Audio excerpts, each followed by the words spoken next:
All right, next up we're going to talk about color space application. Different places, different spaces.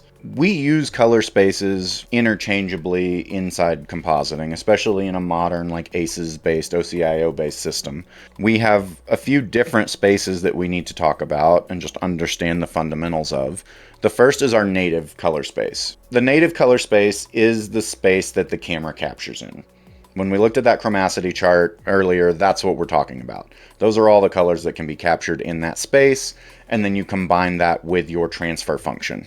That transfer function in white point and gamut is our all-encompassing color space. So that's our native space. That would be like Alexa log C3. It's good to know what our native spaces are because we are converting those typically, if we're doing proper color management, and we're dealing with something that hasn't been linearized or even has been linearized but still maintain the camera native gamut, we need to know what that is so that we can properly manage it. Our working space is the next space that we need to be aware of. And at least for me, I went years having no concept of a working space at all. So working space is the idea that Nuke takes all the whatever your read nodes are, it takes all those incoming spaces and it converts them into one working space. So the working space is where the math is happening. If you're pulling a key, if you're sampling the green, you're sampling that in the working space. You can define the working space. Typically in an ACES world, it's ACES CG, but you can have that working space be Alexa log C3, or Alexa wide or RA wide gamut 3, or RA wide gamut 4, or red wide gamut. And a lot of color correction DI workflows actually hinge around that, where they're using their working space is the camera native space. That way they don't have to deal with any negative values relative to out of gamut. For compositors, a working space is usually smaller than the native space. You typically want it smaller than a native space because it will help push the saturation up on an image, which makes our hue and saturation based tools work better. The next space we want to talk about is the display space. That's the color space of the physical display that you're looking at the imagery on. The display spaces, unless you're using some high-end stuff, it's typically sRGB. Occasionally you'll see a P3 or a Rec 709 monitor. And for the record, Rec 709 and sRGB have the actual same gamut. You can't see more color in one versus the other. They have different transfer functions. Where P3 has a actual wider gamut than sRGB and Rec 709. But it's important to know that your display space is a much smaller space typically than your working space, and usually a lot smaller than your native space. Next up, just in terms of definitions and terminology, we're going to talk about viewer process. Viewer process are the color transforms applied by Nuke at the viewer level to go from your working space to your display space. So when you're in a viewer and you click on that, sRGB button at the top, these are all of your viewer processes. When you get into an ACES config, you can specify which ones show up here and which ones don't. This is just the generic one that has them all turned on right now. That is a transfer function and a gamut. It's basically a color space conversion from working space to display space. And then next is input process. Input process is not necessarily a color space gamut or transfer function conversion. It can be any kind of transform from a color standpoint.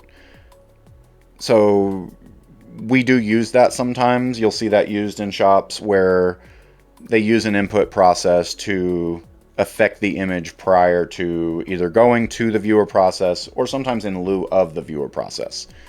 It's just an additional layer where we can apply more transforms to the image, both from a color standpoint and also from like a pixel standpoint. You can apply them either before or after, which sometimes is really good to know because sometimes you might want to apply that after a LUT has been applied or after a grade has been applied, and sometimes you want to apply it to the working space image. So that's color space application. And the last thing I want to get into when it comes to color space are some of the misnomers.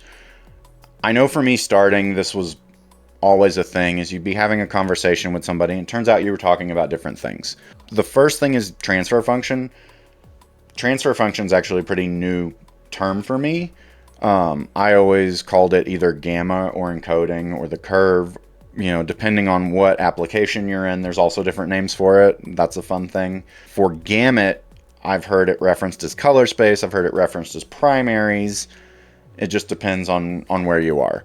I want to talk about raw and log. Those are often used interchangeably, but those are not the same thing. I always specify log versus raw. Usually raw is also log, but log doesn't mean it's raw.